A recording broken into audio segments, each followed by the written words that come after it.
नमस्कार दोस्तों, कैसे हैं आप लोग। 13 जुलाई 2023 के डेली करंट अफेयर्स एनालिसिस और एडिटोरियल एनालिसिस में आपका स्वागत है। काफी सारी इंपॉर्टेंट न्यूज है दोस्तों। 4 इंपॉर्टेंट एडिटोरियल के आर्टिकल्स हैं और 5 से 6 इंपॉर्टेंट करंट अफेयर्स के आर्टिकल है। लेकिन ये 5 से 6 करंट अफेयर्स के आर्टिकल्स में 2-3 आर्टिकल बहुत ज्यादा हॉलिस्टिक है, बहुत ज्यादा कॉम्प्रिहेंसिव है। जैसे साइंस एंड टेक का आर्टिकल है, काफी कॉम्प्रिहेंसिव आर्टिकल है। उसके साथ साथ एक और 2 आर्टिकल्स हैं, वो सब मैं बहुत डिटेल में आपके साथ डिस्कस करूंगा। तो हो सकता है आज का लेक्चर थोड़ा सा लंबा हो जाए। वीडियो थोड़ा सा देर आ रहा दोस्तों, क्योंकि कल रात सोने में काफ़ी देर हो गई थी, 3-4 बज गए थे। कुछ वीडियोस रिकॉर्ड हो रही थी तो उसके चक्कर में लेट हो गया। ठीक है, टेलीग्राम ग्रुप ज्वाइन कर लीजिए। इस पर्टिकुलर लेक्चर की पीडीएफ टेलीग्राम ग्रुप में ऑलरेडी अपलोड हो चुकी है, तो वहां से इस लेक्चर की पीडीएफ को आप रेफर कर सकते हो। मेरी वेबसाइट www.harshitdwedi.com के स्टडी मटेरियल सेक्शन में भी ये पर्टिकुलर पीडीएफ आपको मिल जाएगी। टेलीग्राम ग्रुप जरूर से ज्वाइन कर लीजिए। मेंटरशिप कोर्स लॉन्च है दोस्तों। आज मेंटरशिप कोर्स में जो पहली एथिक्स की टर्मिनोलॉजी की वीडियो है वो अपलोड होगी, और उस वीडियो को मैं यूट्यूब पे भी डालूंगा अपने यूट्यूब के व्यूअर्स के लिए, ताकि वो रेफर कर सके यहाँ भाई किस प्रकार का कंटेंट मेंटरशिप कोर्स में। तो जो एथिक्स की वीडियो है, आपकी पहली टर्मिनोलॉजीज की, वैल्यूज की, वो आज यूट्यूब पे भी अपलोड होगी। उसकी पीडीएफ आपकी टेलीग्राम ग्रुप में भी अपलोड होगी। उसकी सब्सिक्वेंट वीडियोस जो एथिक्स की हैं, जो कि मेंटरशिप कोर्स में इंक्लूडेड है, वो मेंटरशिप कोर्स में आपको मिलती रहेगी। तो चलिए भाई, यहाँ पे बिना टाइम वेस्ट किए आगे चलते हैं। एक बार वेबसाइट को और मेरी जो एंड्रॉयड पे ऐप है हर्षित द्विवेदी एजुकेशन, और जो iOS पे ऐप है हर्षित द्विवेदी एजुकेशन, वो आप रेफर कर सकते हैं। एडिटोरियल एनालिसिस में पहला आर्टिकल जो आज हम डिस्कस करने वाले हैं वो है weakening autonomy piecemeal extensions to ED CBI. इस पर्टिकुलर टॉपिक के बारे में थोड़ी बहुत बात कल भी की थी। संजय कुमार मिश्रा साहब, ये हैं डायरेक्टरेट ऑफ इन्फोर्समेंट के हेड डायरेक्टर। माई बाप यही चलाते हैं ईडी को। अब इनको कुछ एक्सटेंशंस दिए गए। वैसे देखा जाए तो इनका अपॉइंटमेंट हुआ था ईडी के डायरेक्टर की तरह कब? 2018 में, और 2020 में इनका टेन्योर खत्म होना था। अब 2020 में टेन्योर खत्म होने से पहले ओवरऑल इनके अपॉइंटमेंट को रेट्रोस्पेक्टिवली अमेंड किया गया और इनका टेन्योर 2 साल से 3 साल कर दिया गया। तो टेक्निकली इनका टेन्योर 2018 से 2021 हो गया।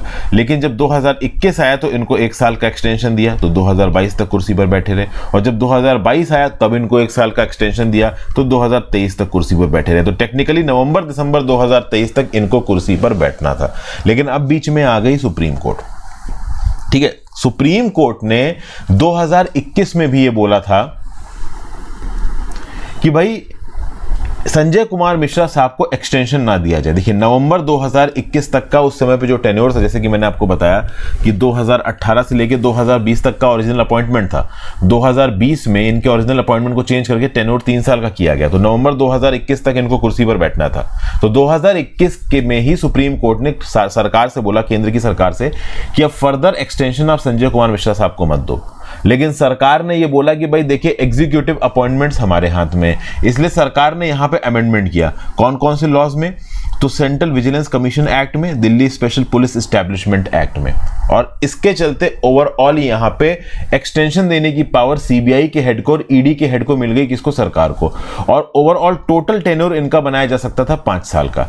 तो भाई ईडी के जो संजय कुमार मिश्रा साहब हैं, 2018 से 2020, फिर 21 तक एक्सटेंशन, फिर 22 तक, फिर 23 तक, टोटल 5 साल का टेन्योर लिमिट बनाई गई इनकी, कि हाँ भाई ओवरऑल ईडी और सीबीआई के हेड को 5 साल तक कुर्सी पर बैठा कर रख सकती है सरकार।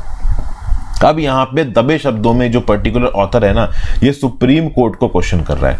ये बोल रहा है कि सुप्रीम कोर्ट ने यहां पे जो सरकार का स्टेप है कि हाँ भाई विजिलेंस एक्ट को और Delhi special police establishment act को अमेंड करके आप सीबीआई के डायरेक्टर और ईडी के डायरेक्टर के अपॉइंटमेंट की लिमिट को आगे बढ़ा रहे हो, ये ओवरऑल सही है। ये बात बोल के सुप्रीम कोर्ट ने गलत किया, ऐसा कुछ ऑथर बोलने की कोशिश कर रहा है। देखिए, सुप्रीम कोर्ट ने 2021 में सरकार को बोला था कि नवंबर 2021 के बाद संजय कुमार मिश्रा कुर्सी पर नहीं बैठना चाहिए। तो सुप्रीम कोर्ट के प्रिसाइज डायरेक्शंस थे।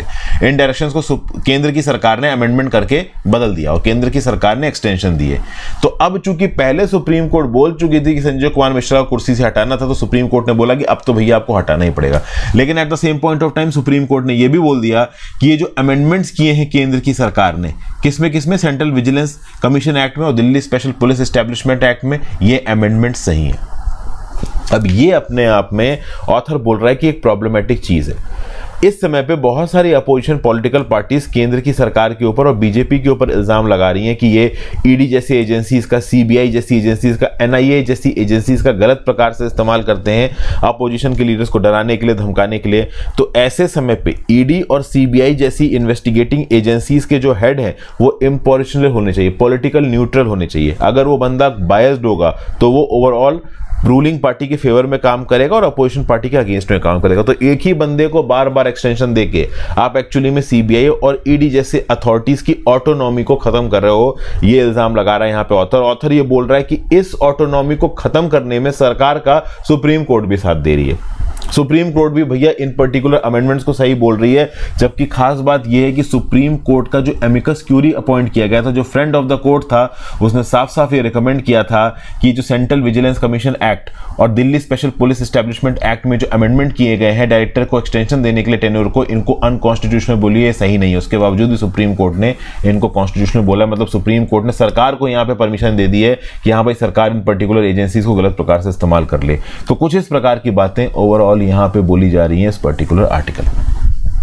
थोड़ा आप कह सकते हो कि पॉलिटिकली बाइज्ड आर्टिकल है, सुप्रीम कोर्ट के अगेंस्ट एक व्यू पॉइंट यहाँ पे दिया जा रहा है, बट आई होप जो ओवरऑल ब्रॉड न्यूज़ है, जो फैक्ट्स हैं वो आपको समझ में आ गए हो, वो मेरा टारगेट होता है समझाना। बाकी देखो पॉलिटिकली बीजेपी के सपोर्टर अगेंस्ट, वो तो जो आप दिमाग में हो वही रहने वाले हो, मेरे बताने से ज़्यादा कोई फर्क पड़ेगा नहीं। अगला, migrant crisis, the Netherland much focused on the economic challenges to stop far right. अब देखिए फ्रांस में जो दंगे हुए, बवाल हुए, राइट्स हुए, ये राइट्स देखिए कोई भी राइट, कोई भी बवाल, कोई भी दंगा अगर वो वायलेंस को प्रोपोगेट कर रहा है वो कभी सक्सेसफुल नहीं होगा। यहाँ पे थोड़ा मैं रोकना चाहूँगा लेक्चर को। मेंटरशिप कोर्स लॉन्च है दोस्तों, सीएससी 2024 का मेंटरशिप प्रोग्राम, बहुत मेहनत से बनाया हुआ कोर्स है, धीरे धीरे करके इसमें वीडियोस अपलोड हो रही हैं। जो लोग ज्वाइन कर चुके हैं उनको भी मैं बोल रहा हूँ, जो ज्वाइन करने वाले हैं, ओवरऑल 1.5 साल तक वीडियोस आपको मिलती रहेंगी। अगर सही लगा तो आगे भी एक्सटेंड कर दूंगा। जो भी इस पर्टिकुलर मेंटरशिप कोर्स को ज्वाइन करेगा उसको काफ़ी बेनिफिट्स मिलने वाले हैं। नवंबर 2024 तक तो इसकी मिनिमम आपके पास अवेलेबिलिटी रहेगी, उसके आगे ज़रूरत पड़ी बहुत सारे लोग बोलेंगे तो एक्सटेंड भी कर दूंगा।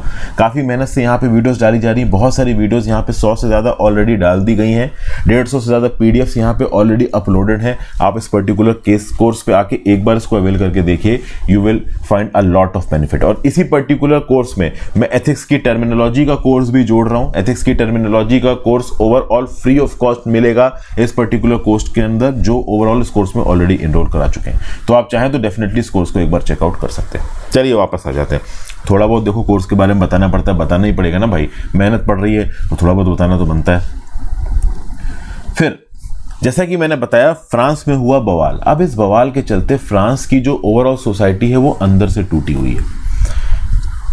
माइनॉरिटीज जैसे कि फॉर एग्जांपल अरब हो गए और आपके जो मतलब ब्लैक लोग हो गए, जो बड़ी तादाद में आप कह लो अफ्रीकन कंट्री से आके सेटल्ड है, इनका ये बोलना है कि फ्रांस में इनको इक्वालिटी नहीं मिलती, इनइक्वालिटी से इनको सब्जुगेट किया जाता है, इनको परेशान किया जाता है। इनके पुलिस वाले मतलब फ्रांस के पुलिस वाले इनको टारगेट करते हैं, कहीं पे भी कोई चोरी चकारी हो जाए, मारपीट हो जाए, उनको उठा के जेल में बंद कर दिया जाता है। फिर नाहेल नाम के एक बच्चे को यहाँ पे गोली मार दी गई पुलिस वाले के द्वारा। उसके बाद काफ़ी भयंकर बवाल हो गया। बवाल इतना हुआ कि वायलेंस मच गया, अच्छे खासे लोगों की जान चली गई, ओवरऑल बहुत सारी पब्लिक प्रॉपर्टी का नुकसान हुआ। अब आप सोचो, आप फ्रांस में रहने वाले एक नागरिक हो, आप क्या सोचोगे? आप सोचोगे कि भाई बाहर से आए हुए लोग हमारे देश को जला रहे हैं। जी हाँ दोस्तों, ये थॉट प्रोसेस आ जाता है दिमाग में। जब आप अपनी खुद की कंट्री की पब्लिक प्रॉपर्टी को जला रहे हो, उसको नुकसान पहुंचा रहे हो, उसमें तरखाट मचा रहे हो, इसका मतलब है कि आप उस देश को अपना मानते ही नहीं हो। समझे बात को? जो देश आप अपना मानते हो उस देश का आप कभी नुकसान नहीं कर सकते। ओके, ये एक बहुत बड़ी थॉट प्रोसेस। देखिए, मैं हमेशा से ये बोलूँगा कि माना है कि लोग धर्म को बहुत इंपॉर्टेंट मानते हैं, ठीक है ना, लेकिन धर्म से ज़्यादा इंपॉर्टेंट देश होता है दोस्तों, क्योंकि देश वो एंटिटी है जो आपको पीसफुल तरीके से रहने देता है। आप सीरिया में जाके देखिए, धर्म के नाम पे देखिए, कोई भी देश में अगर तरखाट मच गया तो बवाल मच जाएगा। अब नेपाल में कितनी हालत खराब है। नेपाल में जो रूलिंग पार्टी है, मतलब जो ओवरऑल रूलिंग तबका हिंदू डोमिनेटेड नेशन है, बट इंस्टेबिलिटी चल रही, पॉलिटिकल इंस्टेबिलिटी है। सीरिया जैसे चले जाइए, सीरिया जैसे देशों में, सीरिया में ओवरऑल मुस्लिम डोमिनेटेड कंट्री है, बट कितना तरखाट मचा हुआ, बवाल मचा हुआ। येमेन में चले जाइए, मुस्लिम डोमिनेटेड कंट्री, बवाल मचा हुआ है। इंडिया में आ जाइए, अब इंडिया के अंदर ओवरऑल कोई भी धर्म का इंसान, पॉलिटिक्स होती रहती है, हिंदू मुस्लिम सिख ईसाई होती है पॉलिटिक्स, बट इंडिया के अंदर कोई भी धर्म का इंसान हो उसको आगे बढ़ने की आज़ादी है। अगर वो टैलेंटेड है तो वो यूपीएससी में टॉप भी कर सकता है, किसी भी धर्म का हो। अगर वो टैलेंटेड है तो कोई बड़ा बिजनेस खोल सकता है, धंधा कर सकता है, आपके ऊपर कोई रोक टोक नहीं है। तो जो पहली एक इंसान की रिस्पॉन्सिबिलिटी बनती है, यही बात फ्रांस के ऊपर भी लागू होती है, वो उसके देश के प्रति लागू होती है। एक देश आपको आज़ादी देता है कि आप अपनी मर्जी के हिसाब से कुछ कर सको। समझ गए बात को? ओवरऑल देखिए, धर्म भी इंपॉर्टेंट है आपकी पर्सनल लाइफ में, religion is very important, but धर्म से ज़्यादा इंपॉर्टेंट देश है, क्योंकि देश आपको वो लेवरेज दे रहा है, वो फ्रीडम दे रहा है आज़ादी से जीने का। अफगानिस्तान में चले जाओ, अफगानिस्तान में क्या लोगों के पास आज़ादी है आराम से जीने की? नहीं है, हालत बहुत ख़राब है अफगानिस्तान की, आप सब जानते हैं। तो always wow for your country first, country should come for you first, religion बाद में, आपकी एथनिसिटी बाद में, आपकी लैंग्वेज बाद में। ये बहुत इंपॉर्टेंट पॉइंट है, लेकिन ज़्यादातर लोगों को ये पॉइंट देखिए समझ में आता नहीं है। और जब लोगों को ये पॉइंट समझ में आता नहीं है तब पॉलिटिक्स शुरू होती है, तब देश का अंदर से कमज़ोर पड़ना शुरू होता है। और फ्रांस में यही हुआ है। फ्रांस में जो प्रोटेस्टर्स हैं, अरब प्रोटेस्टर्स, ये जो अफ्रीकन प्रोटेस्टर्स, ये सोच रहे हैं कि वो इस प्रकार का वायलेंस करके अपनी बात को लोगों के सामने ले आएंगे, लेकिन फ्रांस के जो लोग हैं उनको अब ऐसा लग रहा है कि ये इमिग्रेंट्स बाहर से आके फ्रांस के अंदर तरखाट मचाते हैं। तो अब फ्रांस के पॉलिटिशियन इमिग्रेशन बेस्ड पॉलिटिक्स को बहुत स्ट्रिक्ट करेंगे, और इसका इफेक्ट सिर्फ फ्रांस में नहीं है, इसका इफेक्ट नीदरलैंड्स तक पहुंचा है। अगर आप नीदरलैंड्स के जो डच गवर्नमेंट के प्राइम मिनिस्टर हैं मार्क रूटे साहब, ठीक है ना, यूरोपियन पॉलिटिक्स में इमिग्रेशन का मुद्दा अब काफी प्रॉब्लम मचा रहा है। कहां पे? आपका फ्रांस के अंदर। तो अब नीदरलैंड की जो रिफ्यूजी पॉलिटिक्स है ये प्रॉब्लम क्रिएट कर रही है, सारी प्रॉब्लम इमिग्रेशन के साथ जुड़ी हुई है। अब इमिग्रेशन एक बहुत सेंसिटिव मुद्दा बन के आने वाला है यूरोप की पॉलिटिक्स में। यूरोप में कौन लोग एंट्री मार सकते हैं, कौन लोग एंट्री नहीं मार सकते हैं, इस बात को लेके काफी बवाल होगा। और ये बवाल केवल फ्रांस में नहीं होगा, ये बवाल जर्मनी में भी होगा, ये बवाल नीदरलैंड्स में भी होगा। नीदरलैंड्स में 4 पॉलिटिकल पार्टीज का कॉलिशन था। इस कॉलिशन को लीड कर रहे थे मार्क रूटे करके प्राइम मिनिस्टर, और इनको भाई टेफ्लॉन मार्क बोला जाता है। सर्वाइवल इंस्टिंक्ट इसकी बहुत अच्छी है, अलग अलग पॉलिटिकल पार्टीज के बीच में मांडवली करना, ओवरऑल मेजॉरिटी को बना के रखना, इन सब चीजों में मार्क रूटे बहुत आगे हैं। समझ में आ गए बात को? अब देखिए यहां पे क्या बोला जा रहा है। जो कॉलिशन पार्टनर हैं मार्क रूटे की, centre right people partner for freedom and democracy की, यहां पे कुछ चीजें की जा रही हैं। एक नई रिफ्यूजी पॉलिसी प्रपोज की गई मार्क रूटे के द्वारा। इस पर्टिकुलर रिफ्यूजी पॉलिसीज के अंदर बोला गया कि 2 टायर्स हैं। एक टेम्परेरी टायर है जिसमें ओवरऑल वो लोग जो कॉन्फ्लिक्ट से दूर भाग रहे हैं, और एक परमानेंट टायर है जो कि ओवरऑल परसिक्यूशन से दूर भाग रहे हैं। तो इनको ओवरऑल रिफ्यूजी स्टेटस दिया जा सकता है नीदरलैंड के अंदर। अब देखिए, मैं बहुत डिटेल में इसकी जाने वाला नहीं हूं, डिटेल हमको जानने की जरूरत भी नहीं है। कुल मिला के आप इतना समझ लीजिए कि मार्क रूटे एक रिफ्यूजी पॉलिसी लेके आ रहे थे, जिस रिफ्यूजी पॉलिसी के अंदर जो लोग परसिक्यूशन से भाग रहे हैं और जो लोग ओवरऑल कॉन्फ्लिक्ट से भाग रहे हैं उनको किस प्रकार से नीदरलैंड में जगह दी जा सकती है, इसको लेके पॉलिसी है। साथ साथ ऑलरेडी जो रिफ्यूजीज आके रह रहे हैं नीदरलैंड के अंदर, उनके बच्चों के लिए 2 साल का एक वेटिंग पीरियड रखा गया है कि हाँ भाई 2 साल के वेटिंग पीरियड के बाद वो अपने माँ बाप को आके ज्वाइन कर सकते हैं। ठीक है, अब इस रिफ्यूजी पॉलिसीज को लेके नीदरलैंड्स की इंटरनल पॉलिटिक्स में बवाल हो गया, और इस हद तक बवाल हो गया कि मार्क रूटे को रिजाइन करना पड़ गया। नीदरलैंड्स के अंदर एक बहुत स्ट्रांग तबका उठ के आ रहा है जो इमिग्रेशन के अगेंस्ट बात कर रहा है। उनका यह बोलना है कि हम बाहर के लोगों को नीदरलैंड्स के अंदर आने ही नहीं देंगे। नीदरलैंड की अगर आप बात करो तो एक एफ्लुएंट नॉर्दर्न यूरोपियन कंट्री है, 1,75,00,000 की इनकी आबादी है। यहाँ पे जो टैक्स अथॉरिटीज हैं, ओके, वो ओवरऑल मतलब देखिए क्या है, जो रिफ्यूजीज ऑलरेडी नीदरलैंड्स में आकर रह रहे हैं उनको कहीं ना कहीं परेशान किया जाता है, ऐसा कुछ नीदरलैंड्स के ऊपर इल्जाम है, उनको इक्वालिटी वगैरह नहीं दी जाती है। लेकिन फिर कहीं ना कहीं नीदरलैंड्स की सरकार में जो राइट विंग तबका है वो नीदरलैंड्स की सरकार के ऊपर इल्जाम लगाता है कि भाई आप इमिग्रेंट्स को लेके कुछ ज़्यादा ही लीनियंट हो, बहुत ज़्यादा इमिग्रेंट्स आपके नीदरलैंड के अंदर घुस रहे हैं। नीदरलैंड्स की अगर आप बात करो तो बहुत इन्फ्लक्स ऑफ माइग्रेंट्स देखने को मिला। 2022 में 21,000 लोग जो कि यूरोपियन यूनियन के बाहर के हैं उन्होंने असाइलम लिया नीदरलैंड्स में, और ओवरऑल जो इमिग्रेशन हुआ नीदरलैंड्स में वो था 4 लाख। मतलब यूरोप से बहुत सारे लोग नीदरलैंड्स में आके सेटल हुए, 21,000 लोग ऐसे थे जो कि यूरोप के बाहर के थे, ओके। और इसके चलते इस इमिग्रेशन के चलते नीदरलैंड्स के अंदर जो हाउसिंग सिस्टम है ना वो थोड़ा स्ट्रेन हो गया है, वहां पे घरों वगैरह की कमी होने लगी, कॉस्ट ऑफ लिविंग क्राइसिस वहां पे बढ़ने लगी है। इन सब चीजों के बीच में जो रशिया इन्वेजन ऑफ यूक्रेन है इसका इकोनॉमिक इंपैक्ट भी पहुंचा है नीदरलैंड तक। और ओवरऑल फ्रांस में जो कुछ भी हुआ उसके बाद एक राइट विंग तबका जोर मार रहा है। मैरी ली पेन करके एक लीडर है फ्रांस के अंदर, उन्होंने फ्रेंच पार्लियामेंट में कसके धोया इमैनुअल मैक्रोन को। देखिए राइट विंग तबका को एक बहुत बड़ा बूस्ट मिलने वाला है फ्रांस के इन राइट्स के चलते। ओके, तो फ्रांस की मैरी ली पेन हो गई, नीदरलैंड्स के अंदर का भी जो राइट विंग तबका है स्ट्रांग होगा। इटली में अगर आप देखो तो एक नियो फैसिस्ट ओरिजिन की पॉलिटिकल पार्टी पावर में है। ग्रीस में जो कंजर्वेटिव गवर्नमेंट है किरियाकोस मित्सोटाकिस की, ये बहुत strong anti migrant policies adopt कर रहे हैं और ये इमिग्रेंट्स को टर्की में वापस भेजने की बात कर रहे हैं। तो बेसिकली यहां पे रिफ्यूजी पॉलिसी को प्रमोट करने वाले मार्क रूटे को उखाड़ बाहर फेंका गया। उखाड़ क्या बाहर फेंका गया, उन्होंने खुद ही रिजाइन कर दिया। उन्होंने बोला कि भैया मुझसे मांडवली हो नहीं पाएगी, जब से वो मांडवली किंग बोले जाते हैं। मांडवली मतलब नेगोशिएशन, ठीक है ना, तो आप समझ जाइएगा शब्दों को। मांडवली वो जो क्या नाम से ये मूवी आई थी ना वास्तव करके, तो उसमें शब्द सुना था, तो मतलब निगोशिएशन कह सकते हो आपको, बीच में निगोशिएट करके चीज़ों को सॉर्ट आउट करना, ठीक है भाई। तो अब जो पॉलिटिकल क्लास है यूरोप की वो बहुत हद तक बढ़ चुकी है राइट विंग और लेफ्ट विंग के बीच में। राइट विंग इमिग्रेशन के अगेंस्ट बात करता है और लेफ्ट विंग कुछ हद तक इमिग्रेशन को सपोर्ट करता है। फिर ऑथर यहाँ पे एंड में एक बड़ा ही जनरल किस्म का कंक्लूजन दे रहे हैं कि भाई कंट्री की पॉलिटिकल क्लास यानी नीदरलैंड की पॉलिटिकल क्लास, यूरोप की पॉलिटिकल क्लास को मिलकर सुनना सोचना चाहिए। प्रॉपर माइग्रेशन आर्किटेक्चर सेटअप को स्टैब्लिश करना चाहिए, उसके साथ साथ ईज करना चाहिए cost of living and housing crisis को, वाइडनिंग इनइक्वालिटी और इकोनॉमिक चैलेंजेस को खत्म करना चाहिए। ब्ला ब्ला ब्ला ये सारी बातें कर रहे हैं, लेकिन आपको पता है जब बवाल मचता है, जब दंगे होते हैं तो सारी बातें धरी की धरी रह जाती हैं।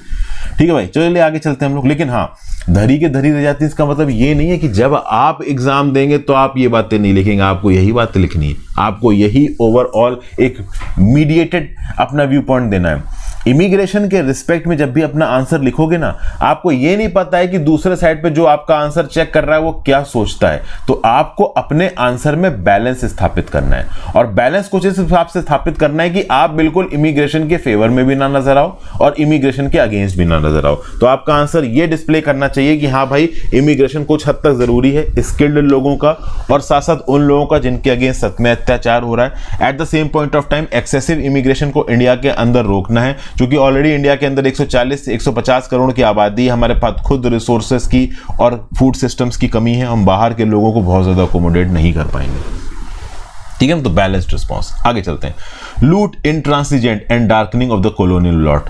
यहां पे शशि थरूर साहब अंग्रेजों को धोते हुए नजर आ रहे हैं। अच्छा धोया इन्होंने अंग्रेजों को, देखते हैं।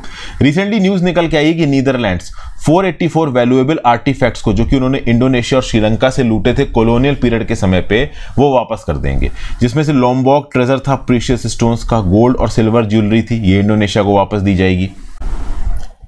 फिर उसके बाद अगर आप देखो तो exquisitely decorated bronze and gilt cannon of Kandy, ये श्रीलंका को वापस दिया जाएगा जो कि श्रीलंका से लूटा गया था। तो बेसिकली यहां पे नीदरलैंड एक ऐसी कंट्री की तरह डिस्प्ले हो रही है जो कॉलोनियल समय पे लूटी हुई चीजों को उनकी ओरिजिन कंट्री को वापस कर रही है। ठीक है, तो अब क्वेश्चन ये उठता है, शशि थरूर साहब बोल रहे हैं कि क्या कॉलोनियल कंट्रीज को वो कल्चरल आर्टिफैक्ट और प्रीशियस ऑब्जेक्ट्स अपने पास रखने चाहिए या वापस कर देने चाहिए जो कि उन्होंने इंपीरियल डोमिनेशन के समय पे लूटे थे, और एक्नॉलेज करना चाहिए अपने मिस एप्रोप्रिएशन को और इन पर्टिकुलर चीजों को उनके ओरिजिनल होमलैंड में वापस भेज देना चाहिए। अब खास बात यहां पे ब्रिटिशर्स की बुराई कर रहे हैं। ब्रिटिशर एक ऐसी कंट्री है, ब्रिटिश यूके वाले, जो ओवरऑल ना अपनी रिस्पॉन्सिबिलिटी लेने को तैयार है, स्टबर्नली अपनी गलती को भी मानने को तैयार नहीं है और चीजों को के ऊपर अपना चोकड़ी लगा के बैठे। For example Elgin marbles. Elgin marbles एक कलेक्शन है क्लासिकल ग्रीक मार्बल स्कल्पचर्स का, ठीक है ना भाई। ये ओवरऑल पार्थेनॉन जो टेंपल है एथेंस ग्रीस में, वहां से लूटा गया है।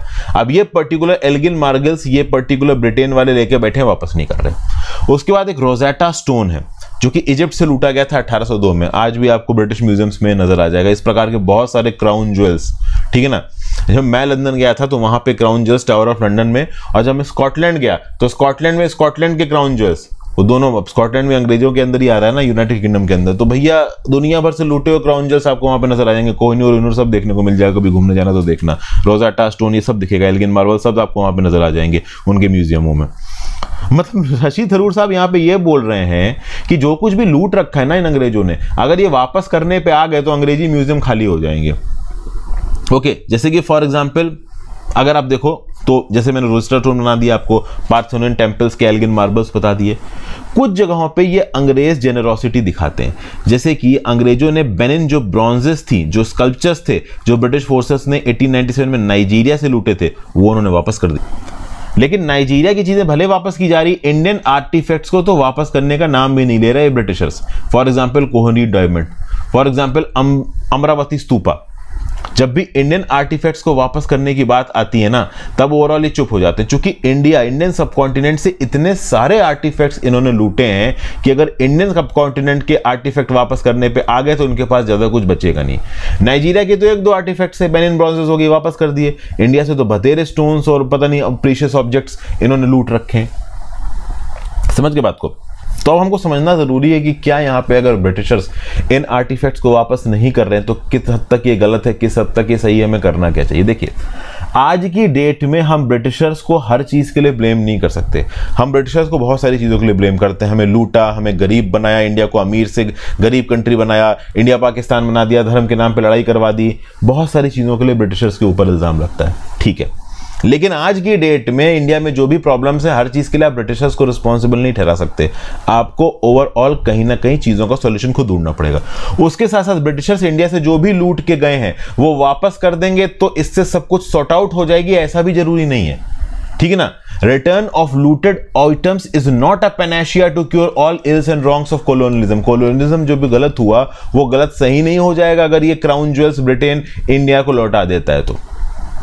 देखिए क्या है, ब्रिटिशर्स ने हमारे खिलाफ जो किया है वो ह्यूमन मेमोरी में एच्ड है, कॉलोनियल रॉन्ग डूइंग्स है, और ह्यूमन मेमोरी से वो चीज़ जल्दी जाने वाली है नहीं।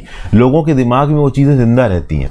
शशि थरूर साहब ने अपनी book an era of darkness में लिखा भी था कि there are still millions of Indians alive today who remember the inequities of the British empires in India.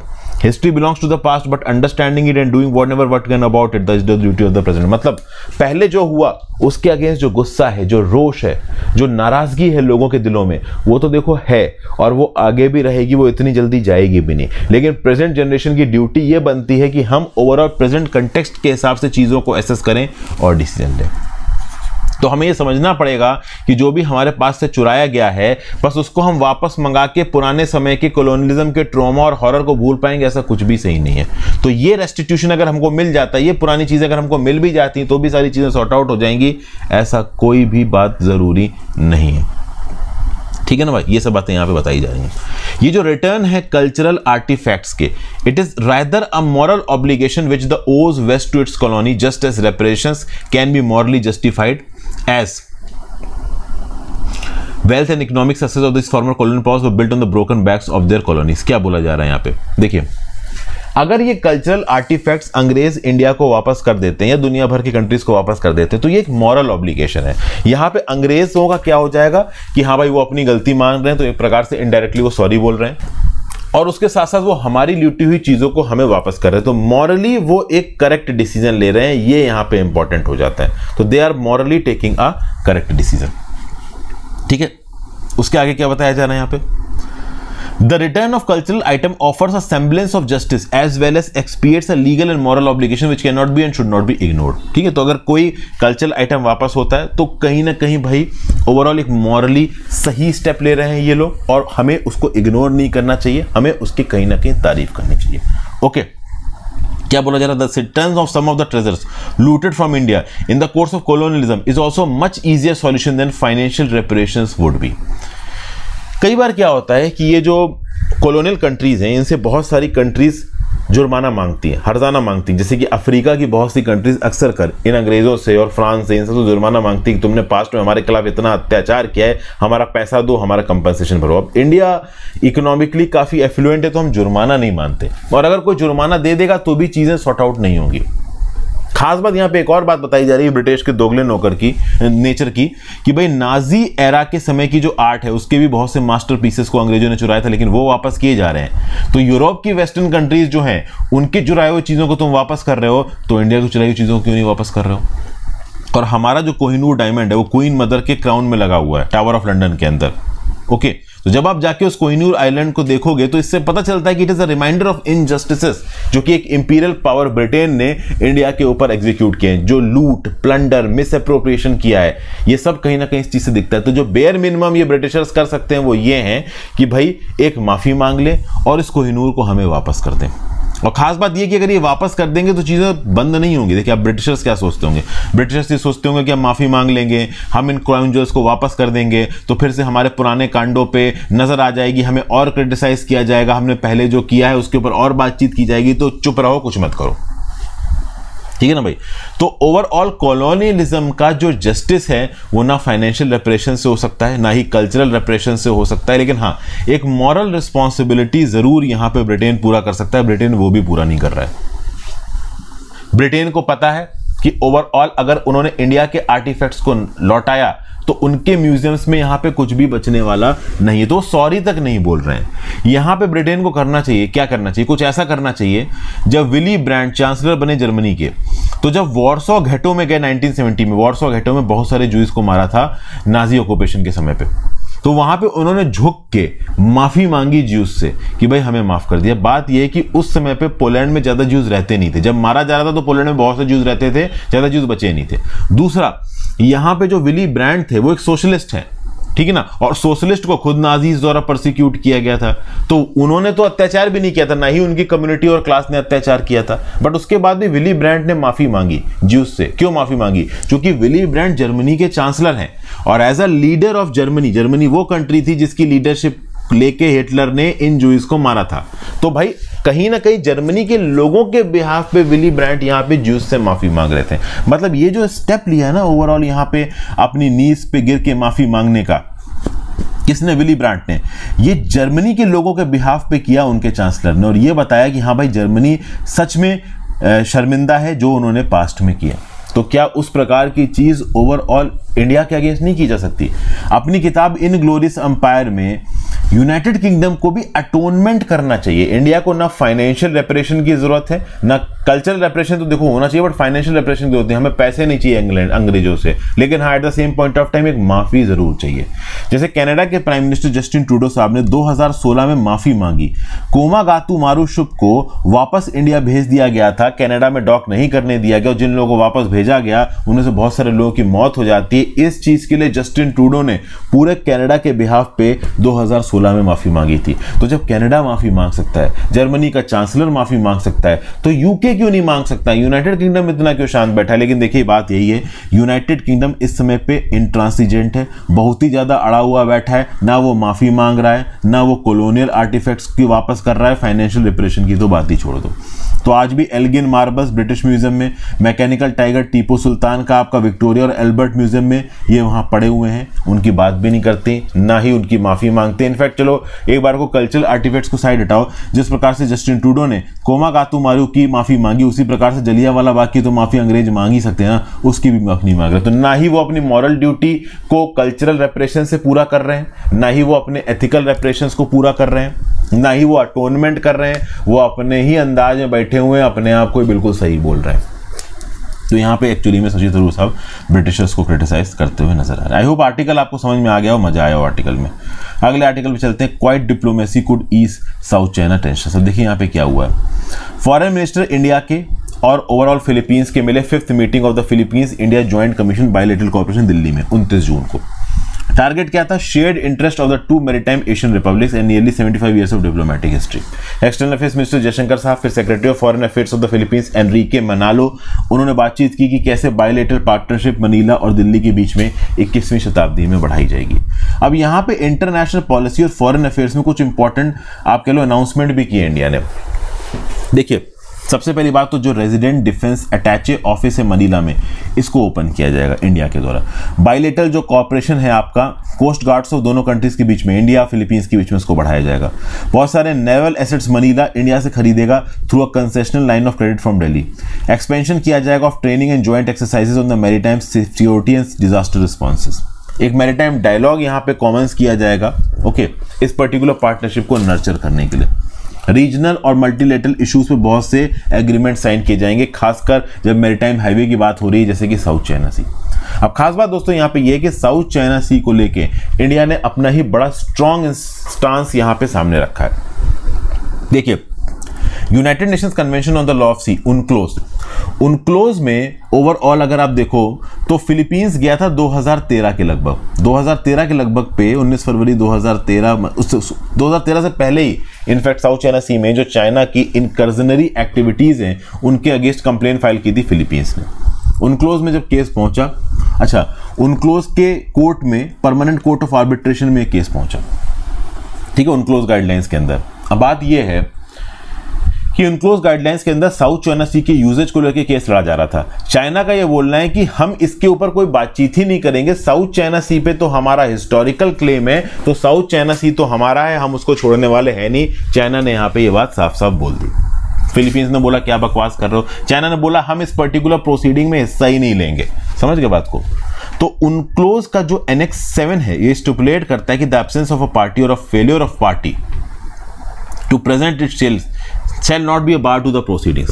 तो जो परमानेंट कोर्ट ऑफ आर्बिट्रेशन था उनक्लोज के मैकेनिज्म के अंदर, जो कि 2013 से फिलीपींस की अपील सुन रहा था कि साउथ चाइना सी के अंदर जो भी चाइना कर रहा है वो गलत कर रहा है, इस पर्टिकुलर केस में 2013 के बाद, फरवरी 2013 के बाद चाइना ने पार्टिसिपेट करना ही बंद कर दिया। ऑब्वियस ही बात है, चाइना से अकाउंटेबिलिटी मांगी जा रही थी उसके एक्शंस के लिए साउथ चाइना सी में, तो चाइना के पास कोई जवाब था नहीं। जब जवाब होता नहीं है तो आप उल्टी सीधी तरीके से मुंह बना के चिल्लाने लगते अपनी अकाउंटेबिलिटी को इवेट करने के लिए। वही बात चाइना ने यहां पे की। फाइनली आप यहां पे देखोगे कि जो लेजिटिमेसी थी चाइनीज एक्शंस की साउथ चाइना सी में, मलीना ने क्लेम किया कि ये इलीगल है। अब बात ये है कि फाइनली 2016 में पीसीए ने ये पे अवार्ड दिया कि साउथ चाइना सी यूनिलैटरल डोमेन नहीं है चाइना का, चाइना जो भी एक्टिविटीज कर रहा है साउथ चाइना सी के अंदर वो इलीगल है। ओवरऑल इस पर्टिकुलर अवार्ड को मानने से ही मना कर दिया चाइना ने। चाइना ने बोला कि हम ओवरऑल इस परमानेंट कोर्ट ऑफ आर्बिट्रेशन के अवार्ड को मानते ही नहीं, जबकि ट्राइब्यूनल का डिसीजन फाइनल और बाइंडिंग है in accordance with UNCLOS article 296 and article 11 of annex 7। लेकिन चाइना जैसी कंट्रीज ये दुनिया भर के ऑर्गेनाइजेशंस में बाप बनने की कोशिश करती हैं, लेकिन जब रिस्पॉन्सिबिलिटी की बात आती है, अकाउंटेबिलिटी की बात आती है, तो ये सबसे पहले किनारे हो जाते हैं। ठीक है, चाइना जो आज उनका क्लेम है 9 लाइन का, ये बहुत लंबे समय से क्लेम रहा है और ये वही कर रहा है। सबसे खास बात दोस्तों यहाँ पे ये है कि चाइना ने 9 लाइन के अंदर साउथ चाइना सी में कुछ ऐसी एक्टिविटीज की हैं कि पूरी इन्वायरमेंट और इकोलॉजी को बर्बाद करके रख दिया है, मैरीटाइम इन्वायरमेंट को नुकसान पहुंचाया है, ठीक है ना, मैन मेड आइलैंड्स बना के जो लोकल इकोलॉजी है समुद्र की उसको यहाँ पे तबाह किया है। ट्राइब्यूनल ने यहां पे रूल किया है कि China has violated the sovereign rights of the Philippines in exclusive economic zone. कैसे? फिलीपींस के फिशिंग और पेट्रोलियम एक्सप्लोरेशन के साथ इंटरफेयर करके, आर्टिफिशियल आइलैंड्स को कंस्ट्रक्ट करके, चाइनीज शिपरमैन यहाँ पे इस पर्टिकुलर जोन में घुस जाते हैं फिशिंग करने के लिए, जो कि एक्चुअली में किसका डोमेन है? फिलीपींस के फार्मर्स का डोमेन है। चाइना ने traditional fishing rights of Filipino fisherman को अफेक्ट किया है, फिजिकली ऑब्स्ट्रक्ट किया है फिलीपींस के वेसल्स को। तो मतलब डरा के ओवरऑल यहाँ पे चाइना फिलीपींस को दबा के पूरे साउथ चाइना सी में कब्जा करने की कोशिश कर रहा है। आपका फिलीपींस पहुंच गया परमानेंट कोर्ट ऑफ आर्बिट्रेशन उनक्लोज के अंदर, केस जीत गया, लेकिन केस को जीतने का देखिए ज़्यादा फायदा हुआ नहीं, क्योंकि चाइना ग्राउंड लेवल पे वही कर रहा है जो उसको करना है। अब इस पर्टिकुलर उनक्लोज के अवार्ड को लेके इंडिया ने अपने स्टैंड को बिल्कुल स्ट्रांग कर लिया है। इंडिया ने साफ साफ बोला है कि भाई उनक्लोज का ये जो 2016 का अवार्ड है ये अवार्ड बिल्कुल सही है, चाइना जो कर रहा है वो बिल्कुल गलत है। तो साउथ चाइना सी की रिस्पेक्ट में इंडिया ओवरऑल अपना प्रॉपर पॉइंट दे रहा है। एक क्रूशियल मैरीटाइम गेटवे है साउथ चाइना सी, एक जंक्शन है शिपिंग का पैसिफिक और इंडियन ओशंस के बीच में। वियतनाम और चाइना जैसी इंडस्ट्रियलाइज कंट्रीज इस पर्टिकुलर समुद्र के किनारे हैं। तो जियोपॉलिटिक्स, इकोनॉमिक्स और स्ट्रैटेजी, रीजनल और ग्लोबल सिक्योरिटी की रिस्पेक्ट में साउथ चाइना सी की इंपॉर्टेंस बढ़ जाती है। और इंडिया के लिए बहुत जरूरी है कि आगे आने वाले समय में हम साउथ चाइना सी की पॉलिटिक्स को लेकर बहुत ज्यादा प्रोएक्टिव रहें, क्योंकि देखिए चाइना इंडियन ओशन में घुसने वाला है। चाइना तो ये भी बोलता है कि इंडियन ओशन अकेला इंडिया का नहीं है, ठीक है, वो हम सब मानते हैं। तो जो एक्टिविटी चाइना इंडियन ओशन में कर रहा है वही एक्टिविटी अब इंडिया को साउथ चाइना सी में करनी है, लेकिन उसके लिए ओवरऑल इंडिया को अपनी नेवी डेवलप करनी पड़ेगी, अपने नेवल एक्सपेंडिचर्स में काफ़ी सारा खर्चा करना पड़ेगा। उसमें हम अभी थोड़े से पीछे हैं व्हेन कंपेयर टू चाइना, इसलिए साउथ चाइना सी की पॉलिटिक्स को लेकर ओवरऑल हम बहुत ज़्यादा प्रोएक्टिव हुए नहीं हैं। ठीक है भाई, फिर अब हम आ जाते हैं करंट अफेयर्स पे। करंट अफेयर्स में भाई एक न्यूज़ है, ये न्यूज़ आपको पता ही चल गया होगा। यमुना का वाटर लेवल पिछले 60 साल में सबसे ज़्यादा हो चुका है। तो केजरीवाल जी ने केंद्र की सरकार से मदद मांगी है। 208.13 मीटर पे इसका लेवल पहुंच चुका है। अपने आप में ये हिस्ट्री में ऐसा लेवल पिछली बार 1963 में रिकॉर्ड हुआ था। उससे बाद अब 2023 में लगभग 60 साल बाद इस लेवल के आप कह लो फ्लड्स यहाँ पे देखने को मिल रहे हैं। बहुत सारे लोगों को बहुत प्रकार की प्रॉब्लम्स हो गई हैं। वैसे तो बोला गया कि जो हथनी कुंड बैरेज है हरियाणा में, वहाँ पे पानी का जो फ्लो पहुँच रहा है वो थोड़ा कम हो गया। देखिए आपको पता है कि पिछले कुछ दिनों में हिमाचल प्रदेश और नॉर्दर्न साइड पे बहुत सारा पानी बरस रहा है। तो नॉर्दर्न साइड से बहुत सारा पानी इन नदियों में भर भर के अब डाउन स्ट्रीम आ रहा है, तो दिल्ली पहुंचा। तो हरियाणा में जो हथनीपुर बैरेज है वहाँ पे शुरू में बहुत पानी बरसा था, वहाँ पे पानी का क्वांटम थोड़ा कम हो गया। तो धीरे धीरे जो दिल्ली में यमुना तरखाट मचा रही है ये भी थोड़ा कम ही हो जाएगा, लेकिन ओवरऑल इंपैक्ट 1 से 2 दिन तक रहेगा और इसी से यहाँ पे लड़ने की कोशिश की जा रही है।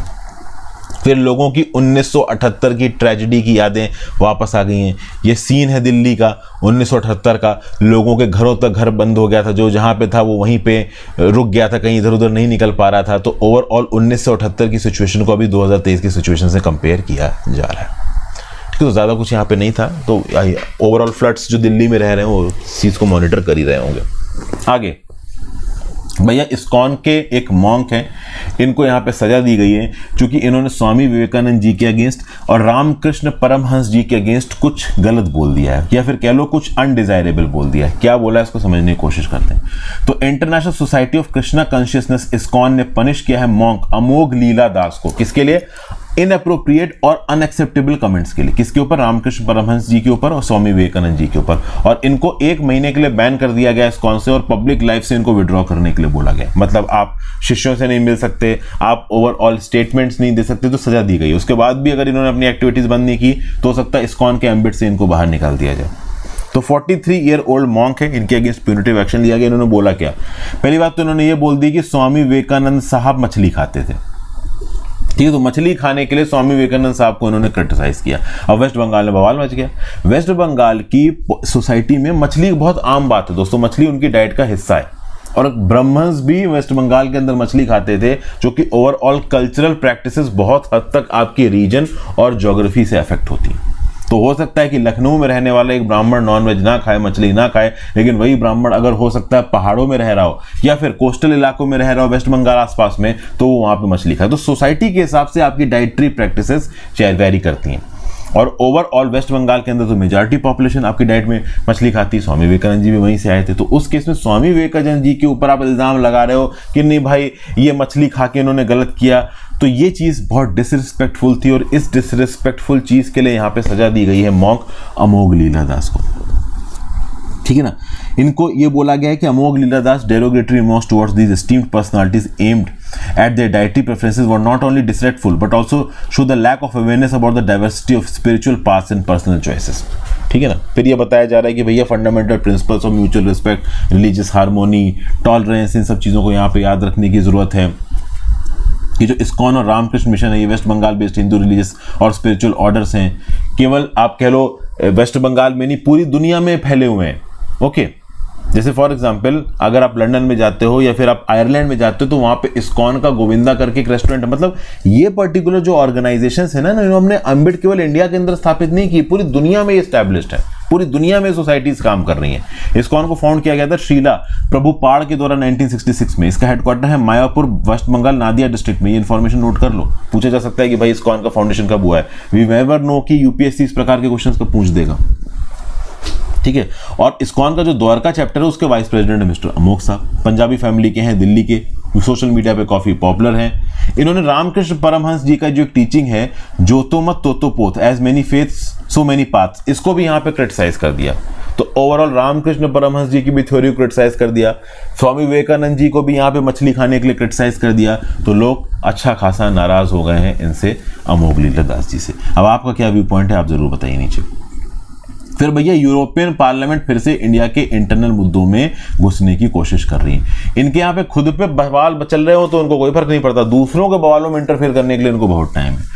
तो रिसेंटली ऐसा बोला गया कि यूरोपियन यूनियन की पार्लियामेंट का प्लान बनाए कि एक अर्जेंट डिबेट होगी किस बात को लेके, इंडिया के मणिपुर में जो वायलेंस रह रहा है उसको लेके। भारत सरकार का साफ साफ ये बोलना है कि भैया मणिपुर का वायलेंस इंडिया की इंटरनल सिचुएशन है, बाहर के प्लेयर्स को बीच में बकवास करने की जरूरत नहीं है। लेकिन भाई बीच में बकवास तो हो ही जाती है, ओवरऑल लोग तो यहाँ पे बीच में बोलते ही हैं, और यूरोपियन पार्लियामेंट भी यहाँ पे बोल रही है। तो यूरोपियन पार्लियामेंट के अंदर मोस्ट पब्लिक मीटिंग होगी और हो सकता है वहां पे एक रेजोल्यूशन भी डिस्कस किया जाए ओवरऑल मणिपुर की सिचुएशन को लेके। अब इस बात को लेके भारत सरकार खासा नाराज है। भारत सरकार का बोलना है कि भाई तो आप हमारे इंटरनल मुद्दों में क्यों इंटरफेयर कर रहे हो। यूरोपियन पार्लियामेंट के जो ब्यूरोक्रेट्स हैं वो बोल रहे हैं कि भैया 142 लोग मर चुके हैं मणिपुर में, 54,000 लोग अपने घर से बाहर निकल चुके हैं 3 मई से, जब से ये वायलेंस शुरू हुआ है, कुकी वर्सेस मीती वाला। तो यहाँ पे फॉरेन सेक्रेटरी विनय क्वात्रा साहब ने जर्नलिस्ट को ब्रीफिंग देते हुए दिल्ली में क्या बोला कि भैया यूरोपियन पार्लियामेंट में ये जो बहस हो रही है, इनको हम ये बताएंगे चाहते हैं कि ओवरऑल ये जो पर्टिकुलर मणिपुर का वायलेंस है ये इंडिया का इंटरनल मुद्दा है, इसमें आप इंटरफेयर मत करिए। मोस्ट प्रॉब्ली यूरोपियन पार्लियामेंट में जब बातचीत होगी तो ये बोला जाएगा कि इंडिया के अंदर पार्लियामेंटेरियंस को दबाया जा रहा है, रूलिंग पार्टी चीज़ों को सॉर्ट आउट नहीं कर पा रही है, सेग्रीगेशन सोसाइटी में बढ़ाया जा रहा है, जबरदस्ती वायलेंस यहाँ पे बढ़ाया जा रहा है। ये भी सुनने में आ रहा है कि भारत सरकार ने मोस्ट प्रॉब्ली एक prominent lobbying firm Brussels Alber and Geiger को यहाँ पे हायर किया है ताकि ओवरऑल यूरोपियन पार्लियामेंट के पार्लियामेंटेरियंस के साथ बातचीत की जा सके और इस प्रकार के डिस्कशंस को डिस्करेज किया जाए। यहाँ पे भारतीय जनता पार्टी को भी क्रिटिसाइज किया जा रहा है। फिर ये बोला जा रहा है कि भारत ओवरऑल कुछ इंडियन लॉज का गलत प्रकार से इस्तेमाल कर रहा है, जैसे कि आफ्स्पा का, यूएपीए का, एफसीआरए का।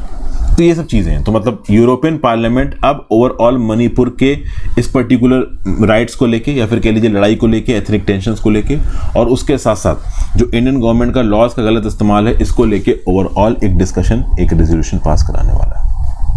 फिर linking GST PMLA is road to tax terrorism LHS Congress. Recently यहाँ पे एक नोटिफिकेशन आया, एग्जीक्यूटिव नोटिफिकेशन आया भारत सरकार का, जिसके चलते goods and services tax network को जोड़ दिया गया है prevention of money laundering act के अंदर। तो prevention of money laundering act के अंदर जो भी ऑथराइज्ड एजेंसी है, जैसे कि फॉर एग्जांपल इन्फोर्समेंट डायरेक्टरेट को ताकत मिल गई है कि goods and services tax network के अंदर का डाटा का एक्सेस चला जाएगा पीएमएलए एक्ट के थ्रू। तो पीएमएलए एक्ट को देखता कौन है? ईडी। इन्फोर्समेंट डायरेक्टरेट के ऊपर अक्सर कर ये इल्जाम लगाया जाता है कि ओवरऑल जो अपोजिशन पॉलिटिकल पार्टीज है उनको टारगेट करती है ये। रूलिंग पॉलिटिकल पार्टी कहने पे ये सब आप जानते हो।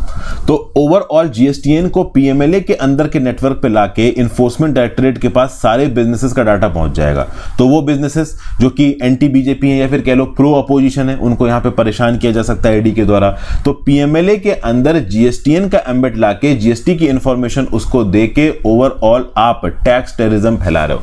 टैक्स इंपोज करने के रिस्पेक्ट में टैक्स की इंफॉर्मेशन को इकट्ठा करके पॉलिटिकल अपोजिशन को दबाने की कोशिश कर रहे हो, इंटिमिडेशन की टैक्टिक्स को अडॉप्ट कर रहे हो, इनकार्सरेट और इम्प्रिजन करने का प्लान बनाओगे अपोजिशन लीडर्स को और ओवरऑल उन बिजनेसमैनों को जो कि ओवरऑल अपोजिशन के साथ अलाइन करते हैं, ना कि रूलिंग पार्टी बीजेपी के साथ। तो ये सारी बातें ओवरऑल यहाँ पे बोली जा रही हैं। पीएमएलए के एम्बेड के अंदर जीएसटीआई लिया गया, इसके बारे में आगे भी हम लोग बातचीत करेंगे। अब आ जाते हैं हम लोग अपने आखिरी के साइंस एंड टेक के 2 आर्टिकल्स पे। वेलफेयर स्कीम्स में help poor child brains grow normally. इस पर्टिकुलर वीडियो में क्या बात की जा रही है? इस पर्टिकुलर वीडियो में यह बात की जा रही है कि अगर इंसान गरीब है तो उसकी जो परवरिश है, उसकी जो ग्रोथ है, उसकी बॉडी की जो ग्रोथ है, उसके दिमाग की जो ग्रोथ है, वो प्रॉपर तरीके से मैच्योर नहीं होगी। 1844 में फ्रेडरिक एंजल्स नाम का एक इंडिविजुअल ने अपनी किताब में यह लिखा कि physical effects of the living conditions of the poor had there effects from early life. ठीक है, क्या बोला जा रहा है? जैसे फॉर एग्जांपल स्क्रॉफुला, ये नेक का ट्यूबरक्लोसिस है, rickets, typhus, cholera, small pox, ये बेसिकली ओवरऑल वो तरीके हैं जिससे पॉवर्टी, गरीबी आपके लोग बॉडी में बैठ जाती है। इनफैक्ट ओवरऑल जो वर्किंग क्लास है, पुअर वर्किंग क्लास है, जिसके पास खाने पीने की चीजें नहीं, जैसे फॉर एग्जांपल आपको यहाँ पे एक बच्चा नजर आ रहा है। अब ये बच्चा एक रेस्टोरेंट का बच्चा बचाया खाना लेके जा रहा है, कहीं बैठ के खाएगा। कभी ये खाना मिल गया तो मिल गया, कभी कभी ये खाना भी मिल नहीं पाता है। तो बेसिकली इस प्रकार के जो बच्चे हैं या फिर जो वल्नरेबल लॉट है, जो गरीब तबका है हमारी सोसाइटी का, वो बहुत प्रकार से डिसएडवांटेज है। और ये जो पॉवर्टी है, जो गरीबी है ना, वो उनकी बॉडी में घुसकर बैठ गई है। आप बोलोगे सर गरीबी बॉडी में घुसकर बैठ गई, तो बहुत सिंपल है दोस्तों। देखिए, जितना ज्यादा अगर आप एक पुअर इन्वायरमेंट में पैदा हुए हो उतना ज्यादा कम आपका ब्रेन डेवलप करेगा। होता यह है कि गरीबी के चलते कुछ नेचुरल डिसएडवांटेजेस आ जाते हैं। आपको खाना नहीं मिलता, आपको अच्छा एक्सपोजर नहीं मिलता, आपको रहने की सही जगह नहीं मिलती, जिसके चलते आपके बॉडी का डेवलपमेंट इफेक्ट हो जाता है, आपके दिमाग का डेवलपमेंट इफेक्ट हो जाता है, कुछ इंपॉर्टेंट टिश्यूज का डेवलपमेंट कम हो जाता है। 1960s में न्यूरो साइंटिस्ट ने एविडेंस ढूंढना शुरू किया कि भाई गरीब होना ओवरऑल आपके यंग ब्रेन डेवलपमेंट को कैसे अफेक्ट करता है। ठीक है, मरियान डायमंड करके एक न्यूरो साइंटिस्ट है यूनिवर्सिटी ऑफ कैलिफोर्निया बर्कले में, उन्होंने दिखाया कि कैसे जो रैट्स एक इम्पेरिश्ड इन्वायरमेंट में जो पैदा हो रहे हैं या बढ़ रहे हैं उनका ब्रेन डेवलपमेंट हैम्पर्ड होगा, उनकी लर्निंग एबिलिटीज हैम्पर्ड होगी। समझते हैं 2015 में 3 स्टडीज ने रिपोर्ट किया कि जो ह्यूमन चिल्ड्रन है और यंग एडल्ट्स हैं जो कि लो इनकम फैमिलीज में आगे बढ़ रहे हैं, उनके दिमाग का कॉर्टिकल वॉल्यूम कम होगा, खासकर जो लोअर कॉर्टिकल वॉल्यूम है वो कम होगा। दिमाग के अंदर जो कॉर्टिकल टिश्यूज होता है ना, उस कॉर्टिकल टिश्यू का डेवलप होना बहुत ज़्यादा ज़रूरी होता है, और अगर वो कॉर्टिकल वॉल्यूम कम है तो ओवरऑल आपकी लर्निंग कैपेबिलिटी, आपकी एनालिटिकल कैपेबिलिटी, आपकी अंडरस्टैंडिंग की कैपेबिलिटी काफ़ी लिमिटेड होगी। तो जो टेस्ट वगैरह होंगे, जो एग्जाम वगैरह होंगे, उसमें आपकी एकेडमिक परफॉर्मेंस खराब हो जाएगी। इस कॉर्टेक्स में जो कॉर्टिकल वॉल्यूम है, इसके साथ साथ एक और इलाके के ऊपर स्टडी कंडक्ट की गई थी 2015 में, इसका नाम है हिपोकैम्पस। किम्बरले नोबल करके कोलंबिया यूनिवर्सिटी के एक साइंटिस्ट और उनके कलीग्स ने यह पता किया कि ये जो डीपली सीटेड कॉन्वोल्यूटेड स्ट्रक्चर है, कौन? आपका हिपोकैम्पस। इसको scientist seat for learning and memory भी बोलते हैं दिमाग के अंदर। It is correlated positively with family socio economic status. Socio economic status अगर एक फैमिली का अच्छा है तो ओवरऑल ये कन्वोल्यूटेड स्ट्रक्चर की हेल्थ भी अच्छी होगी, ओवरऑल दिमाग का डेवलपमेंट अच्छा होगा, नहीं तो वाइस वर्सा। हाँ, ये अलग बात है कि ये हिपोकैम्पस सीधे सीधे पेरेंटल इनकम के साथ नहीं जुड़ा है, बट सोशियो इकोनॉमिक वैल्यू के साथ जुड़ा हुआ है। तो ओवरऑल अगर एक फैमिली की सोशियो इकोनॉमिक वैल्यूज अच्छी हैं तो डेफिनेटली एक इंडिविजुअल के हिपोकैम्पस जो ब्रेन इलाका है उसका डेवलपमेंट अच्छा होगा। फिर एक स्टडी है रिसर्चर्स की from Harvard university, Washington university. देखिए, आप बहुत सारे लोग बोलेंगे कि सर ये साइंस एंड टेक का आर्टिकल डिस्कस तो हो रहा है, बट इसको एग्जाम में कैसे यूज करेंगे? देखिए, एग्जाम में सारी इंफॉर्मेशन आप यूज नहीं कर सकते। इस इंफॉर्मेशन को इतनी डिटेल में मैं आपके साथ इसलिए डिस्कस कर रहा हूं ताकि आप समझ सको। अगर आपके सामने कल की डेट में कॉर्टिकल वॉल्यूम जैसे शब्द आ जाएं या हिपोकैम्पस जैसे शब्द आ जाएं तो आप इसमें भड़बड़ाओ मत। हाँ, ये आप जरूर लिख सकते हो डेफिनेटली इस पर्टिकुलर कह लो कि भाई स्टडी कोट कर दो। स्टडी कैसे कोट करेंगे यहाँ पे? तो आप कह सकते हो कि 2015 में 3 स्टडीज हुई और उन 3 स्टडीज ने ये बोला कि भाई लो इनकम कम फैमिलीज में जो भी ह्यूमन चिल्ड्रन और यंग एडल्ट आए उनका कॉर्टिकल वॉल्यूम कम होगा। या फिर आप ये कह सकते हो, ये पर्टिकुलर स्टडी तो थोड़ी जनरलाइज्ड हो गई, आप सीधे ऐसे लिखो, Kimberly Noble from Columbia universities and her colleagues found that volume of hippocampus convoluted structure inside the brain widely regarded as the seat for learning and memory correlated positively with family socio-economic status। अब अगर ये particular line अपने notes में incorporate करके exam में आप लिख सकते हो। अब आप बोलोगे सर कौन से क्वेश्चन में इस पर्टिकुलर लाइफ को लिखेंगे? तो देखिए, इंडिया के अंदर भारत सरकार क्या कर रही है गरीबी को हटाने के लिए, सोशल वेलफेयर को लाने के लिए, मार्जिनलाइज्ड और वल्नरेबल कम्युनिटीज के वेलफेयर के लिए। इस प्रकार के सवाल बहुत आते हैं यूपीएससी में इसमें, तो वहीं पे चेप देना कि भाई गरीब लोगों का proper mind development, brain development, उनके पास वेलफेयर एवेन्यूज पहुंचाना जरूरी है। क्यों पहुंचाना जरूरी है? तो ये लिख देना लाइन कि भाई किम्बरले लोबे की स्टडी के हिसाब से ओवरऑल हिपोकैम्पस का पॉजिटिव डेवलपमेंट डिसाइड होता है सोशियो इकोनॉमिक स्टेटस से। तो अगर सोशियो इकोनॉमिक स्टेटस किसी पर्टिकुलर इंडिविजुअल का अच्छा होगा तो डेफिनेटली उसके ब्रेन का डेवलपमेंट अच्छा होगा, उसका स्किल बेस अच्छा होगा, नहीं तो वो खराब होगा, उसकी जिंदगी बर्बाद हो जाएगी। आई होप आप समझ पा रहे हो कि इस प्रकार की इन्फॉर्मेशन को कैसे इस्तेमाल करना है। और इन्फॉर्मेशन 50 है, जैसे कि researchers from Harvard university, Washington university ने मई 2023 में पब्लिश किया नेचर कम्युनिकेशन में that children growing up in low income families Indeed risk a smaller hippocampus. तो जो लो इनकम फैमिलीज में ग्रो कर रहे हैं उनका हिपोकैम्पस छोटा होगा, हिपोकैम्पस छोटा होगा तो ऑब्वियस सी बात है ओवरऑल उस पर्टिकुलर बंदे की, बच्चे की ब्रेन की परफॉर्मेंस कम होगी। ठीक है, फिर अगर आप देखो तो डेविड वीजमैन करके post doctoral fellow in stress development land के उन्होंने बोला है कि अगर भारत सरकार या फिर दुनिया भर की कंट्रीज एंटी पॉवर्टी पॉलिसीज चलाती हैं तो डेफिनेटली हिपोकैम्पस के रिस्क को और ओवरऑल कॉर्टिकल वॉल्यूम के रिस्क को हटाया जा सकता है। देखिए, वेलफेयर पॉलिसीज, अब आपको समझ में आया कि वेलफेयर पॉलिसीज जो ग्राउंड लेवल पे भारत सरकार द्वारा चलाई जाती हैं वो क्यों ज़्यादा जरूरी है। इन वेलफेयर पॉलिसीज जैसे फॉर एग्जांपल आपकी मिड डे मील स्कीम हो गई। अगर बच्चा स्कूल में पढ़ने के लिए जाता है उसको अच्छा खाना मिलेगा, अच्छा न्यूट्रिशन, अच्छा दिमाग का डेवलपमेंट, अच्छा स्किल बेस। तो इस प्रकार की एंटी पॉवर्टी पॉलिसीज हिपोकैम्पस का छोटा होना, कॉर्टिकल वॉल्यूम का कम करना, इस प्रकार के प्रॉब्लम को सॉर्ट आउट कर देता है। मतलब कुल मिला के ब्रेन का डेवलपमेंट सही तरीके से करता है। मतलब अगर इनकम लो है और सरकार सही तरीके से वेलफेयर पॉलिसीज को ग्राउंड लेवल पे इंप्लीमेंट नहीं कर रही है तो डेफिनेटली ब्रेन का डेवलपमेंट खराब होगा। ब्रेन का डेवलपमेंट खराब होगा तो वो बंदा टैलेंटेड नहीं होगा। ठीक है, तो बेसिकली यहां पे ओवरऑल ये जो स्टडी है वो बात करती है relationship between brain development and low income is relatively well established. और सरकार अगर एंटी पॉवर्टी पॉलिसीज अच्छी चलाती है तो एक पर्टिकुलर इंडिविजुअल की जो लो इनकम के चलते वल्नरेबिलिटीज है कि खाना नहीं मिल पा रहा अच्छा, रहना नहीं मिल पा रहा अच्छा, वो वल्नरेबिलिटीज दूर हो जाएंगी, उसका ब्रेन डेवलपमेंट अच्छा होगा। फिर एडोलेसेंट ब्रेन कॉग्निटिव डेवलपमेंट की जो स्टडी थी, इससे भी डाटा यूज किया है रिसर्चर्स ने। ये क्या बोलती है कि largest long term study of brain development and child health in the United states. ये जो एडोलेसेंट ब्रेन कॉग्निटिव डेवलपमेंट की स्टडी यूएस में हुई है, इससे डाटा निकाला गया। ऑथर्स ने यहाँ पे 10,000 बच्चों के ब्रेन स्कैन्स को देखा जो कि 9 से 11 साल के थे यूएस के 17 स्टेट्स में, और ओवरऑल यहाँ पे उनकी कॉस्ट ऑफ लिविंग को सेग्रीगेट किया गया, उनको किस हद तक उस सरकार के अंदर एंटी पॉवर्टी प्रोग्राम्स का एक्सेस है, और उसके हिसाब से ये पर्टिकुलर जो आप कह लो रिजल्ट्स को कोरिलेट कराया गया और ये बोला गया कि हाँ भाई इनकम कम है तो ब्रेन का डेवलपमेंट भी कम होगा। और ओवरऑल सोशियो इकोनॉमिक कंडीशन अच्छी है, इनकम ज्यादा है तो हिपोकैम्पस का डेवलपमेंट भी ज्यादा होगा।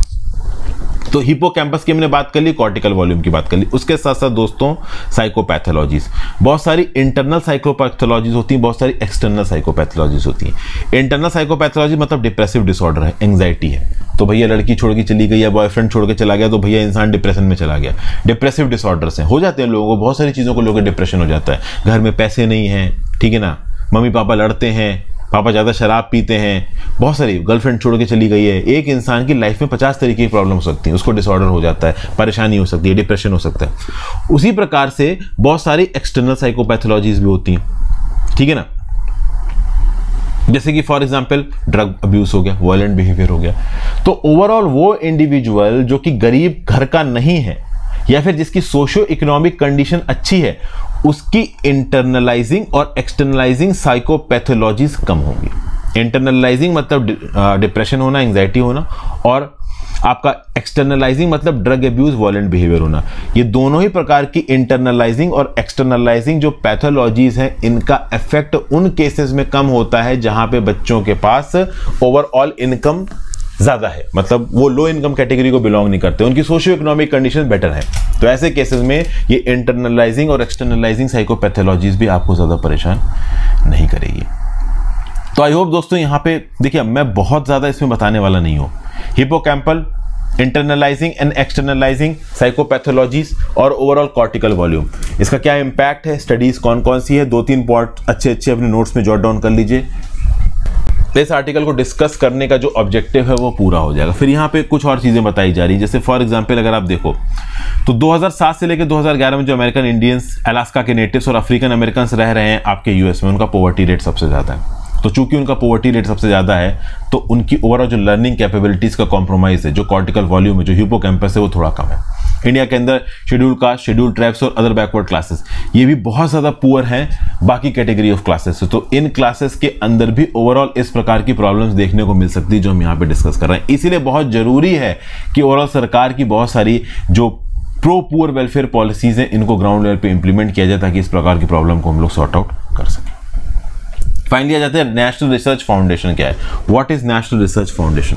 नेशनल रिसर्च फाउंडेशन बिल को पार्लियामेंट के अंदर रखा गया है। नेशनल एजुकेशन पॉलिसी 2020 के हिसाब से नेशनल रिसर्च फाउंडेशन लेके आया जा रहा है। Social and engineering research board जो कि पहले था, जो कि सरकारी यूनिवर्सिटीज को ओवरऑल पैसा वगैरह प्रोवाइड करता था, रिसर्च ग्रांट प्रोवाइड करता था, वो काम भी अब कौन करेगा? नेशनल रिसर्च फाउंडेशन करेगा। नेशनल रिसर्च फाउंडेशन सीड करेगा, ग्रो करेगा, फैसिलिटेट करेगा रिसर्च को इंडिया की यूनिवर्सिटीज में, खासकर स्टेट यूनिवर्सिटीज में, funding research infrastructure and researchers. National research foundation 50,000 crore के बजट पे काम करेगा अगले 5 सालों के लिए, जिसमें से 28% 14,000 करोड़ गवर्नमेंट का शेयर होगा और रिमेनिंग 72% 36,000 करोड़ प्राइवेट सेक्टर से आएगा। ऐसा बताया जा रहा है कि आगे आने वाले समय में सरकार का टारगेट है कि प्रति साल सरकार 20,000 करोड़ रिसर्च में खत्म करेगी। बट अभी के लिए सरकार 4,000 करोड़ जो science and engineering research board को दे रखा है वो बजट मिल जाएगा एनआरएफ को, और उसके साथ साथ अगले 5 सालों में सरकार 10,000 करोड़ और खर्च करेगी। तो अगले 5 सालों में सरकार का टारगेट है 14,000 करोड़ खर्च करने का, और बाकी 36,000 करोड़ कहां से आ रहा है? वो आ रहा है भाई आपका प्राइवेट सेक्टर की तरफ से। टोटल अगले 5 साल में 50,000 करोड़। अब बोला जा रहा है कि अगले 5 साल में जो 14,000 करोड़ सरकार का है, ये फिगर बहुत ज्यादा कम है, खासकर तब जब आप इसको हमारी जीडीपी के लेवल से कंपेयर करो और यूएस और चाइना के रिसर्च फंडिंग से कंपेयर करो। लेटेस्ट स्टैटिस्टिक्स 2017-18 के हिसाब से इंडिया का जो GERD है, gross domestic expenditure on research and development है, ये था 1,13,825 करोड़। ये भाई देखिए कम है वर्ल्ड स्टैंडर्ड्स के हिसाब से। अगर आप देखो तो हमारी जीडीपी यूएस की जीडीपी से 7.6 गुना कम है, चाइना की जीडीपी से 5.1 गुना कम है, लेकिन इनका जो एक्सपेंडिचर है रिसर्च एंड डेवलपमेंट का, हमारा रिसर्च एंड डेवलपमेंट का एक्सपेंडिचर 24 गुना कम है इन कंट्रीज से। तो इतना गैप सही नहीं है, ये बात यहां पे बोली जा रही है। हमें इस गैप को हटाने की जरूरत है, सरकार को ज्यादा पैसा डालने की जरूरत है रिसर्च में। ये तो एक पॉइंट हो गया। उसके बाद अगर एनआरएफ आ जाता है तो साइंस की ईज ऑफ डूइंग को कैसे इंप्रूव करेगा? सबसे पहली बात, रिसर्च ग्रांट के लिए अप्लाई करना और रिसर्च ग्रांट का मिलना, इनके बीच का जो डिफरेंस है टाइम का, वो मिनिमाइज होना चाहिए। 6 महीने के अंदर अंदर अगर किसी ने रिसर्च ग्रांट के लिए अप्लाई किया तो उसकी रिसर्च ग्रांट की एप्लीकेशन के ऊपर डिसीजन तो देखो आ ही जाना चाहिए। प्लस ओवरऑल जो भी पेपर वर्क होगा रिसर्च ग्रांट को सैंक्शन करने का, वो मैनुअल नहीं होना चाहिए, वो डिजिटली होना चाहिए। तो पूरा चट्टा बना के आप मैनुअली कागज भेज रहे हो एनआरएफ के पास, वो नहीं, डिजिटली आप कागजों को अपलोड करो, एनआरएफ को मिल जाएंगे। उसके साथ साथ जितना भी फाइनेंस रिलेटेड क्वेरीज हैं, पेपर वर्क है, अप्रूवल हैं, ये एनआरएफ करेगा उस पर्टिकुलर यूनिवर्सिटी के फाइनेंस डिपार्टमेंट के साथ जिस यूनिवर्सिटी में वो रिसर्च स्कॉलर काम कर रहा है। तो रिसर्च स्कॉलर सिर्फ रिसर्च पे फोकस करेगा, वो रिसर्च फंडिंग के लिए अप्लाई करेगा, अप्लाई करने के बाद वो अपनी रिसर्च पे ध्यान देगा, फंडिंग का बाकी सारा काम, पेपर अप्रूवल, पीयर रिव्यू, ये सब यूनिवर्सिटी डिपार्टमेंट का फाइनेंस डिपार्टमेंट करेगा। तो ये चीज है। एनआरएफ को बनाया गया है ओवरऑल यूएस के नेशनल साइंस फाउंडेशन के हिसाब से, German, UK, Swiss, Norwegian, south Korean, Singapore science की कुछ बेस्ट प्रैक्टिसेस को यहाँ पे इंक्लूड किया गया और उसको और इवॉल्व करने की कोशिश भी की जा रही है। तो हमने कमी देख ली क्या क्या है, कैसे फैसिलिटेट कर सकता है एनआरएफ।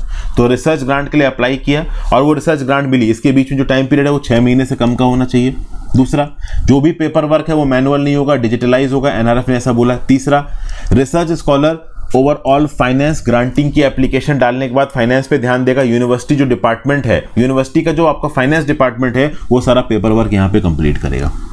ओके, तो ये सारी कुछ चीजें यहाँ पे बताई जा रही हैं। फिर कुछ और चीजें बताई जा रही हैं। NRF needs explicit spending guidelines away from the general financial rules and the government e marketplace usage.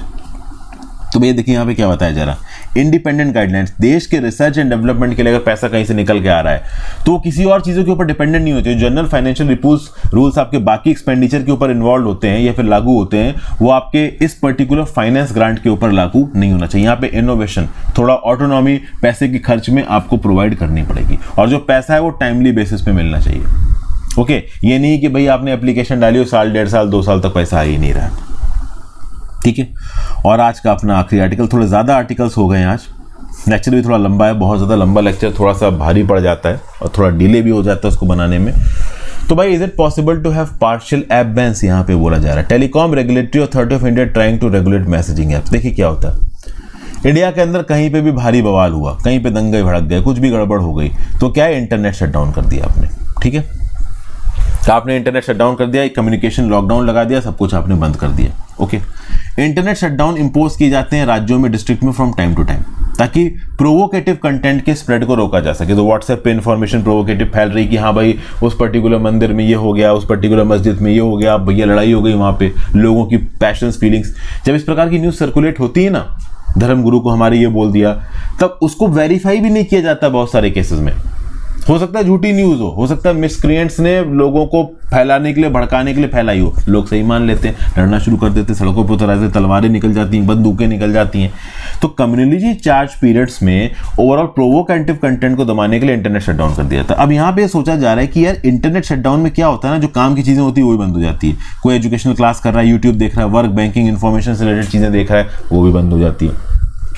जैसे जम्मू एंड कश्मीर में बवाल हुआ, अभी मणिपुर में बवाल हो रहा है, तो ओवरऑल इंटरनेट शटडाउन हो रहा है। कोर्ट यहाँ पे मीडिएट करके थोड़ा बहुत इंटरनेट शुरू करवा रहा है, बट अब यहाँ पे ट्राई एक अप्रोच ये देख रहा है कि पूरा इंटरनेट शटडाउन करने की बजाय हम केवल उन मैसेजिंग प्लेटफॉर्म्स को शटडाउन करें जो ओवरऑल भड़काऊ भाषण फैला सकते हैं। जैसे फॉर एग्जाम्पल व्हाट्सएप हो गया, व्हाट्सएप, सिग्नल, टेलीग्राम, इन सब के अंदर पोटेंशियल है, खासकर व्हाट्सएप के अंदर, क्योंकि बाकी सिग्नल, टेलीग्राम उतना यूज होता नहीं है अभी। तो भैया व्हाट्सएप के अंदर ओवरऑल जो कंटेंट सर्कुलेट हो रहा है उसको सही समय पे रोक दिया जाए।